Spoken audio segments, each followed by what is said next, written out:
और विश्वास का प्रतीक। वास्तु पूजन श्याम स्टील के प्लांट में एक्सपेंशन का और बेरीवाला परिवार श्याम स्टील ग्रुप के समस्त डायरेक्टर्स, बोर्ड ऑफ डायरेक्टर्स यहाँ पर हैं। माननीय मंत्री Shri Tapas Roy, Agnimitra Paul, doctor Ajay Poddar, doctor Diwakar Gharami, doctor Sharadwat Mukhopadhyay, Shrimati Meena Devi Purohit, Shri Vidyasagar मंत्री, एमपी सौमित्र खान और कई विधायक, श्री विनय दुबे, सारे लोग यहाँ उपस्थित। हजारों हजार लोगों की ये विशाल उपस्थिति, जैसे ये विशाल जन समुद्र हूं। और अब माननीय मुख्यमंत्री जी जब मंच पर पुनः पधारेंगे,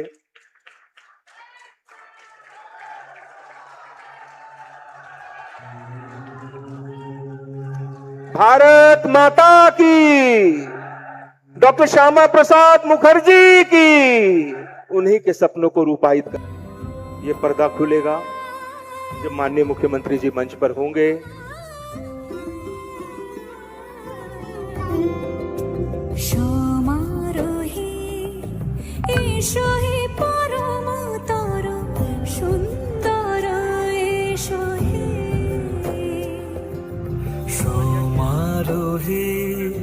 এসো হে পরম তরু সুন্দর এসো হে।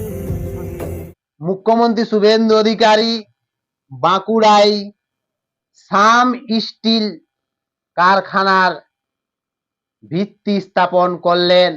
সেখানে উপস্থিত আছেন শিল্পমন্ত্রী তাপস রায়, উপমুখ্যমন্ত্রী অগ্নিমিত্রা পাল, স্বাস্থ্যমন্ত্রী সায়দ্দত্ত মুখোপাধ্যায়, বাঁকুড়ার সাংসদ সৌমিত্রা খা, অনেক বিধায়করা উপস্থিত আছেন।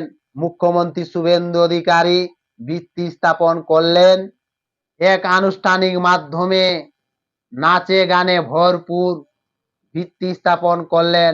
তারপরে মুখ্যমন্ত্রী কিছু কথা বলেছেন, শুনুন কি কথা বলেছেন। আর প্রাক্তন মুখ্যমন্ত্রীকে বলবো, আপনার হাতে এখন অনেক সময় আছে, আপনি একবার এসে এই প্ল্যান্টের ভিতরটা দেখে যাবেন। কেন বললাম জানেন? উনি কথায় কথায় বিশেষ করে মারোয়াড়িদেরকে, হিন্দি স্পিকিং লোকেদেরকে বলেন, ये लोग तो बाहरी है, गुजरात बनने नहीं दूंगा, यूपी बनने नहीं दूंगा। আমি ওনাকে বলবো যে আমি অভিভূত, মন্দির তো আছে, রাধা মাধব তো আছে, মহাদেবের শিবলিঙ্গ তো আছে, নন্দী মহারাজ তো আছে, গোশালা তো আছে, সবুজায়ন তো আছে, সাথে বাংলার কলা সংস্কৃতি স্বাধীনতা সংগ্রামের দুই বরেণ্য ব্যক্তিত্বের মূর্তি আছে, রবীন্দ্রনাথ ঠাকুর আর নেতাজি সুভাষচন্দ্র বসু।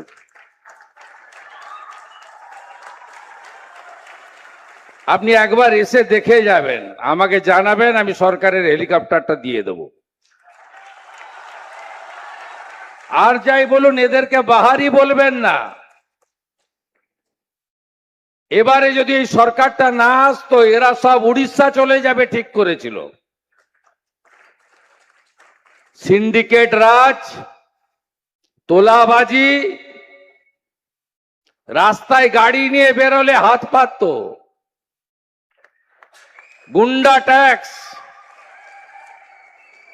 একবার এমভিআই টাকা নেয় তো আরেকবার পুলিশ টাকা নেয়, আরেকবার পুলিশ টাকা নেয় তো আরেকবার ডান্ডা ট্যাক্স টাকা নেয়। কি অবস্থা করে রেখেছিলেন আপনারা? এই সরকার আসার জন্য বাংলা বাঙালি বেঁচে গেছে, আর ইনারাও ফিরে আসতে শুরু করেছেন।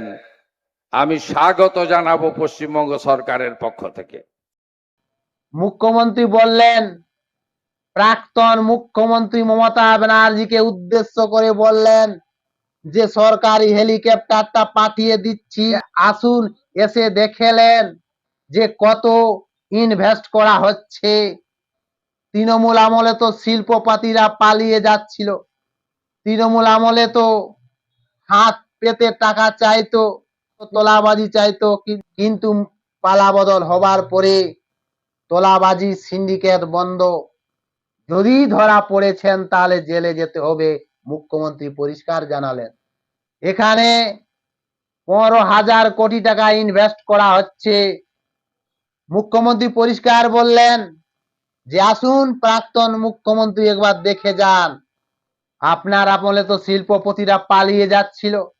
প্রাক্তন মুখ্যমন্ত্রী মমতা ব্যানার্জি বলেছিল যে গুজরাট হতে দেব না, উত্তরপ্রদেশ হতে দেব না, উড়িষ্যা হতে দেব না। মমতা ব্যানার্জি শুনে রাখুন, শিল্প ব্যতি রেখে কোন রাজ্য উন্নত করতে পারেনি, বিকাশ করতে পারেনি। এখানে জল অ্যাভেলেবেল আছে, লেবার আছে, কোন রকম অসুবিধা নেই, কাঁচা মাল লেবার আছে, আর পরিযায়ী শ্রমিককে ভিন্ন রাজ্যে যেতে হবে না। তৃণমূল আমলে ভিন্ন রাজ্যে পাড়ি দিত শ্রমিকরা, কিন্তু আর পরিযায়ী শ্রমিকরা ভিন্ন রাজ্যে পাড়ি দেবার প্রয়োজন নেই। এই তো এখানেই 20,000 মানুষের কর্মসংস্থান হবে। এই সাম স্টিল কারখানা গড়ে উঠবে, 15,000 কোটি টাকা বিনিয়োগ করতে চলেছে। একের পর এক শিল্পপতিরা পশ্চিমবঙ্গে আসছে সোনার বাংলা গড়তে। সোনার বাংলা গড়ে উঠবে ধীরে ধীরে। এই তো বিজেপি সরকারের 2 মাস হয়েছে, তাতে একের পর এক শিল্পপতিরা পশ্চিমবঙ্গে বিনিয়োগ করেছে। কয়েকদিন আগে একজন করেছে, আবার এই সাম স্টিল কারখানা গড়ে উঠছে। হাওড়ায় আমুল ফ্যাক্টরি গড়ে উঠবে। আদানি গোষ্ঠী 2000 বেড নিয়ে স্বাস্থ্য কেন্দ্র করবে। একের পর এক শিল্পপতিরা পশ্চিমবঙ্গে আসছে বিজেপি সরকার হবার পরে। আর মুখ্যমন্ত্রী শুভেন্দু অধিকারী পরিষ্কার বলে দিয়েছেন যে আর কোন তোলাবাজি সিন্ডিকেট নয়, যদি কোন রকম ধরা পড়ে তাকে জেলে থাকতে হবে, ঘরে নয়। তৃণমূল জমানা শেষ, তৃণমূল নেতারা হাত পাতবে, আবার পুলিশ হাত পাতবে। ও জমানা শেষ, সিন্ডিকেট বন্ধ। তৃণমূল আমলে টাকা ইনভেস্ট করতো, আবার কোম্পানিকে বলতো যে জায়গা কিনে নাও, কিন্তু এই বিজেপি সরকার বলেছে যে 100 কোটি টাকা ইনভেস্ট করার পরে জায়গা, যত জায়গার দরকার আমরা আপনার হাতে তুলে দেব, কোনো পারমিশনের প্রয়োজন হবে না। আমরা যত জমি আপনার প্রয়োজন কারখানা করার, আমরা জায়গা জমি কিনে আপনার হাতে তুলে দেব। এই তো হচ্ছে বাংলার মুখ্যমন্ত্রী। ধীরে ধীরে কিছুদিনের মধ্যেই বাংলার মানুষ ডবল ইঞ্জিনের স্বাদ পাবে। এই তো বিজেপি সরকারের 2 মাস হয়েছে, তাতেই একের পর এক শিল্পপতিরা আসছে, বিনিয়োগ করছে। শিল্প ব্যতি রেখে কোন রাজ্য উন্নতি করতে পারে না। মমতা ব্যানার্জি বলেছিল যে গুজরাট করতে দেব না, উত্তরপ্রদেশ করতে দেব না। কেন? গুজরাট উন্নতি করছে, বিকাশ করছে। গুজরাট করব, উত্তরপ্রদেশ করব, চারিদিকে রাস্তাঘাট চকমক করবে, শিল্পপতিরা বিনিয়োগ করবে, সোনার বাংলা গড়ে উঠবে ধীরে ধীরে।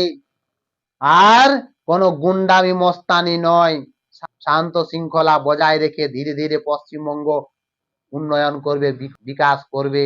ধীরে ধীরে শিল্পপতিরা আসছে একের পর এক। মুখ্যমন্ত্রী শুভেন্দু অধিকারী প্রাক্তন মমতা ব্যানার্জিকে উদ্দেশ্য করে অনেক বলেছে, উনি তো এখন বার হতেই পারেননি। সংবিধান মেনে, আইন মেনে এখানে কাজ হবে, কোন রকম কারো অসুবিধা নেই। প্রথমেই এই বিজেপি সরকার প্রথমে আইনকে কড়া করা হয়েছে, কোনো দাঙ্গা কোনো উস্কানি করলে কিন্তু গ্রেপ্তার করে জেলে ঢোকাবে, 1 বছর পর্যন্ত জেল খাটতে হবে। সরকারি বেসরকারি ধন সম্পদ নষ্ট করলে তাদের কাছ থেকেই ঘটি বাটি জায়গা জমি বিক্রি করে সেই টাকা আদায় করবে রাজ্য সরকার। তাই মুখ্যমন্ত্রী শুভেন্দু অধিকারী বলেছেন, আর বেশ কিছুদিনের মধ্যেই পশ্চিমবঙ্গ ধীরে ধীরে এগিয়ে যাবে বিকশিত ভারতের উদ্দেশ্যে। আর পরিযায়ী শ্রমিকরাকে ভিন্ন রাজ্যে পেটের টানের জন্য পাড়ি দিতে হবে না, এখানেই কাজ পাবে, নিজের বউ বাচ্চা নিয়ে সুখে থাকবে। তাই তো ধীরে ধীরে ডবল ইঞ্জিনের সরকারের স্বাদ পাবে।